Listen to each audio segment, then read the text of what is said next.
This is not meant to scare you. It is meant to prepare you. The sun's outer atmosphere, the corona, is structured by strong magnetic fields. Sometimes these fields become twisted, slowly building up energy like winding a spring. When these magnetic fields finally realign, that energy is released, which causes a solar flare or an ejection. And all of that energy built up in the ionosphere slams into the surface at once. These are hundreds to thousands of times stronger than most of the sun's normal solar flares, but they erupt by similar mechanisms. A CME launches billions of tons of superheated plasma into space at several million miles per hour. A solar storm concern in general is the fact that these solar storms deliver an electromagnetic shockwave to our planet, and they induce electric currents and unusual magnetic effect. Our magnetic field was immediately overpowered and created chaos around the world. This became known as the Carrington event. What would happen if we were hit with a storm as strong as or stronger than the Carrington event? But in a superflare, the blast is so dramatic that the electromagnetic impact to Earth is massive and global. It could be the worst natural disaster in human history. Power stations around the world are overwhelmed. The failures cascade through every country on Earth, leaving entire continents in darkness. A solar storm can induce current in anything that conducts electricity. And it is well recognized that a big solar storm, certainly one that would come from a superflare, would destroy all the power grids, electrical devices, and even electrical wires. Not good at all. Modern-day solar storms can and have taken out satellites, transformers, power grids, networks, infrastructure, and more that it wouldn't even take a superflare to cause this worldwide. So, a superflare would be a very unwelcome thing for our sun to throw our way. It's happened before, it's happened since, and it will happen again. It is also noteworthy that severe solar-driven electrical disasters preceded technology. There's evidence of solar superstorms going back a long time.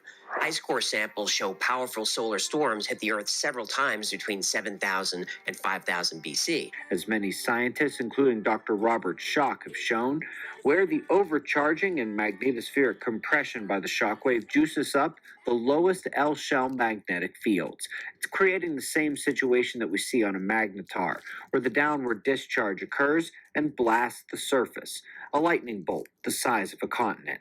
But once or twice every 100 years, the sun creates superstorms that hit the Earth. When is the next one coming? The lowest level still means the end of our modern world and a new age of Earth, and those happen every 150 to 200 years. We are 165 years from the last one. It feels like years since it's been years. The sun is busy getting ready to expel all of its plasma. So it's kind of like the inhale, like the inhalation, and then the solar flash is the exhalation. So there's that. The sun is a transmuter of energy. And what happens is as the sun goes through a transformation, as the sun emits energy, it affects the planet. What is called a great solar flash.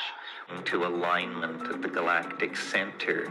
It's the largest cycle that the Earth makes that human beings have ever observed. And it's returning now to its end point, which it does every 26,000 years. Light is awareness, light is consciousness. So we're getting all these incredible solar energies that are coming to the planet now, but there will be one major one when this huge solar energy, this is from a solar source. So it could be our sun, it could be Betelgeuse, it could be, which is another sun that supernovaed in the past. Okay, I can imagine looking out of my window right now and seeing a flash in the sky and just imagining like all the chaos that would ensue. At the flash, your body propels or ejects from it a magnetic field. Essentially, it's a protective field that you are housed in, whilst the air around us all transfigures and transforms the planetary body. Which has to do with the sun changing the consciousness of the planet. If a flash in the sky does happen, knowing that this is part of the portal or ascension to this 5D frequency that we've been talking about. Yeah. The universe seems to be evolving toward ever greater connection. And the only end that can come to that process is the moment when every point is connected to every other point. In the moment of the flash, how we can feel the air getting thick with that electrified energy of our loved ones, ancestors, cosmic family, just holding the space for what they know we're about to step into. It's truly a joyful, loving homecoming. And what is happening right now, a part of the Great Awakening, so many people waking up to who they really are, to some of the shadow things that have been going on behind the scenes.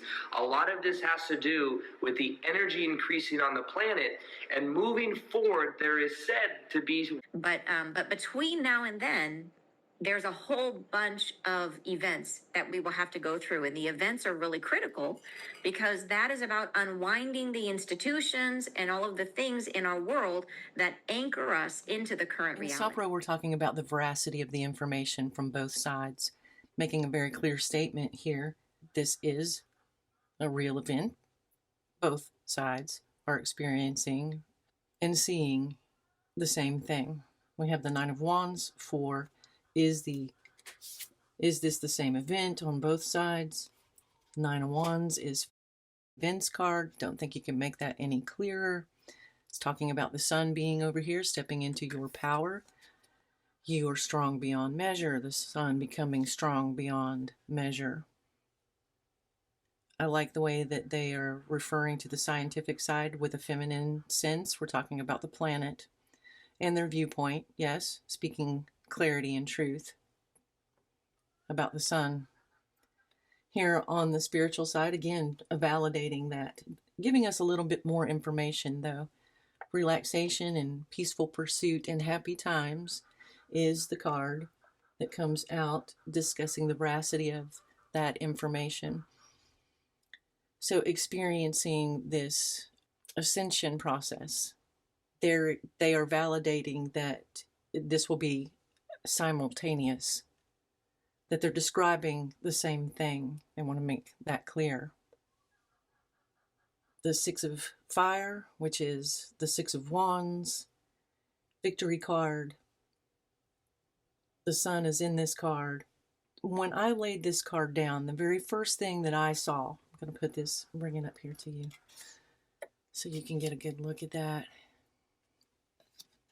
The very first thing that I saw was Noah's Ark. And it's not Noah's Ark. It's a building, it's a home, and there's a basket full of corn here, and the birds are flying around. But I'm sticking with Noah's Ark because it's, it's about insecurity. This is the Five of Earth. This would be the Five of Coins. In the traditional tarot deck is a card of rejection and having a hard time in the physicality. And Noah's Ark and the corn basket here, I think they are suggesting that there will be a time that we have to get through. The pursuit of your peace is what's important here on the spiritual side. This is the Daughter of Air, which is the Page of Swords, which is about being in motion and learning things and going in a direction that is a worthy endeavor to be in a good position to take on this challenge. So we're going to move on to the next part of the reading, which wasn't related to these cards. It was when. When is this going to happen? Will it happen within the scientific's time frame of the next 30 years, 2054? What we got for an answer is the Eight of Cups, the Sun, and the Seven of Cups.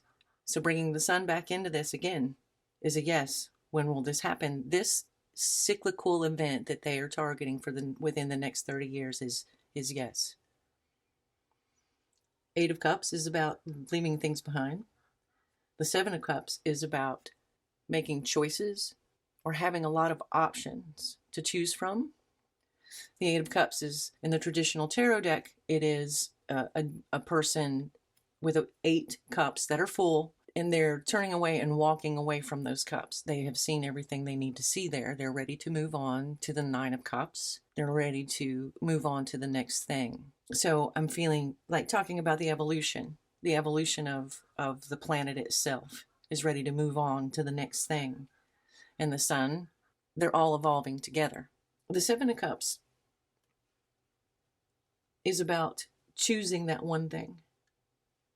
You have all of these options about what you can do, but it's finding the one that is right for you. And I think that we're talking about preparedness and choices about preparedness for this event. There's a lot of ways that we can prepare. There are many ways that we need to prepare. If our intention is to be in physicality on the other side of this event, because that will also be a choice, is what I'm hearing. You can choose to be aware of this information and prepare for it, or not. Both, it's all good.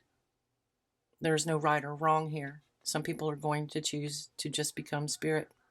Some people are going to choose to be spirit incarnate in matter. So you'll have to make your decision. Either way, this outcome is not to be feared. It's just to be aware and prepare if you choose. So now we're going to look at, I'm going to pull these up here. We're going to look at the next portion here. And this was about outcome. Outcome for the planet, outcome for the planet, and outcome for the people. Put these cards back in. So the planet side is what we'll look at first. We have the Knight of Wands, the Ten of Swords, and the Ace of Wands. And we have, as the Oracle card here, choosing your path. All is possible. They're suggesting that to be aware that the way that things have been are going to change drastically. This Ten of Swords is an indicator of an absolute end, obviously. That there's definitely going to be a time of disruption on the planet itself. And these cards are both about taking action. We have the Knight of Wands and the Ace of Wands, making it happen. So choosing to be prepared or not on the planetary side is the advice that they're focusing on. And for humanity, we had the soulful appreciation, heartfelt gratitude as the Oracle card. And we have the Father of Fire, which is the King of Wands, the Mother of Earth, which is the Queen of Pentacles, and the Five of Air, which is the Five of Swords. And this card is indicating fear. So the King of Wands, the one thing that I would like to point out here is, how fiery the sky is. The King of Wands is about engagement and responding. It's also about rejuvenation and strong belief systems, or strong belief in something. And in this case, of course, we're talking about the spiritual side, but we're also talking about humanity. The Mother of Earth, the Queen of Coins, is about her sovereignty and her security. And this is about taking action and responding to make sure, right, that we have provided for, it's interesting, that we have provided for the children, and that the earth is capable of doing those things if we live in a prepared way. Because remember, the way that we have lived, the electricity and all of these things, this is not the natural way. It's not the natural state of the earth itself. We need to remember what it's like to live on an earth without electricity, because that is its natural state. Can we be in its natural state and still thrive? That is the question that we that choose to prepare have to ask ourselves. What position will we be in, our families? What position will we be in if this event were to occur tomorrow, to be able to sustain ourselves? The one thing that the scientific side discussed was that a lot of people would die because of lack of food and water. And that is something that we can prepare for. And they're suggesting that we look into ways to be prepared for that kind of situation. Where are you in the world, meaning physically. You know, do you live in a place that can contribute to the problem with a lot of people that aren't prepared already? Or are you in a place that is going to be able to absorb, is what I'm hearing, absorb the concussion of the loss of modern everything? But that's not to be afraid. It is to take action, to prepare for those things, and stay in a state of heartfelt gratitude. Because some of the things that they are saying here on the spiritual side about the evolution of humanity, that's a reality too. They're validating both sides of the fence here. And we have to keep that in mind, that ascension, evolution of our spiritual nature will be a part of this as well. And what that looks like is gratitude. Gratitude for the experience that we're having here in the physicality, to be respectful of it, but to realize that it's really the one driving the car when we're here, not us. Meaning the sun and the earth, they are in control of this experience that we're bound to here. And we can choose to evolve with them, which is their choice to make this happen, or we cannot. And that is our choice. All right, so moving on, we have what advice? I've blubbered a lot about advice, but here for the cards for advice, we have the Five of Cups, the Ace of Cups, and the High Priestess. We have discovering the truth. You stand in the light of truth for the planetary side of the advice, or for overall advice for us. And the wisdom of the Magi, mental clarity. I like that this is coming towards the Five of Air here, and about the fear. And it's about being clear and aware of what is taking place and what the possibilities are, this experience, and being prepared for those, to stay out of that fear and stay into the gratitude in our mental space and in our physical space, to work on, well, look at what they're doing here. I mean, you know, they're out learning, they're out in nature, and I'm seeing, you know, hunting and gathering here, growing crops, learning to have the skills that it takes to survive. No infrastructure, because they are saying, as far as the advice goes, the Five of Cups is about loss. It's about sorrow. He's got 3 cups that are turned over in front of him in the traditional tarot deck that are spilled on the ground, and that's what he's focusing on. He has 2 cups behind him that are standing up, that are full, that he is not looking at nor seeing. And that's what I'm getting. Like, if I had his actual picture here, he would be facing this direction. He's not looking towards this Ace of Cups. So what I'm kind of seeing is choosing which way that you're going to focus on the experience. There will be loss. Things will change. But the thing that maybe we're not focusing enough on, or maybe some of us, maybe the scientific side, could use a little nudge towards turning around and looking at the 2 cups that these folks over here are looking at on the spiritual side, to know that this is not going to be just this. You can experience just this if you choose to not think about and prepare yourself. So preparing physically and spiritually is the advice here. Use your awareness, seek the truth in the science, and use your awareness for mental clarity and choose what direction you want to go. There is something to say here about the final big picture. When we put these things together and we look at the cards as a whole, I think the thing that is being advised for preparation is the balancing of these two. We have this balancing the spiritual and the physical right? The choosing your path.